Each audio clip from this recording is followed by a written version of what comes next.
ഞങ്ങളോട് ഒരുമിച്ച് വസിക്കാൻ താല്പര്യപ്പെടുന്ന കർത്താവെ, കഴിഞ്ഞ പകലിൽ നീ ഞങ്ങൾക്ക് നൽകിയ എല്ലാ ദാനങ്ങൾക്കായും വിശിഷ്ട അനുഭവങ്ങൾക്കായും ഞങ്ങൾ നിന്നെ സ്തുതിക്കുന്നു. കർത്താവെ, ഞങ്ങളെ വിശുദ്ധിയിൽ പരിപാലിക്കുന്നതിന് അശക്തരാണെന്നറിയാവുന്ന ദൈവമേ, ഈ രാത്രി ഞങ്ങളുടെ ആത്മാക്കൾക്കെതിരെ പ്രവർത്തിക്കുന്ന എല്ലാ ദുഷ്ടശക്തികളെയും ഇല്ലാതാക്കണമേ. പഴയപോയ ദുസ്വഭാവങ്ങൾ ഞങ്ങളിൽ നിന്ന് ഇല്ലാതാക്കി നിന്നെ മാർഗം കൂടുതൽ ദർശിക്കാൻ ഇട നൽകണമേ.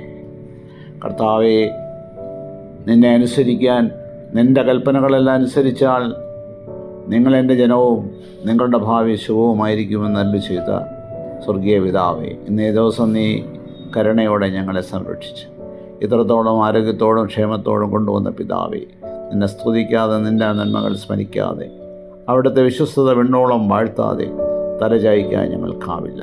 ഞങ്ങളെയും കുഞ്ഞുങ്ങളെയും കൊച്ചുമക്കളെയും വൃദ്ധരായ മാതാപിതാക്കളെയും ഭവനത്തിൽ ദുഃഖത്തിലിരിക്കുന്ന രോഗികളെയും അങ്ങയുടെ അത്ഭുതകരമായ കരങ്ങളിൽ സമർപ്പിച്ച് പ്രാർത്ഥിക്കുന്നു. അത്ഭുത വിടുതൽ തന്ന് എല്ലാ അനർത്ഥങ്ങളെയും ഇന്ന് രാത്രിയിൽ ഞങ്ങളെയും ഞങ്ങൾക്കുള്ളവരെയും കാത്ത് സംരക്ഷിച്ച് അനുഗ്രഹിക്കണമേ. യേശു തമ്പുരാൻ്റെ പേരിൽ ഞങ്ങൾ അപേക്ഷിക്കുന്നു. ഞങ്ങളുടെ പ്രാർത്ഥന കേട്ടതിനായി സ്തോത്രം. ആമേൻ.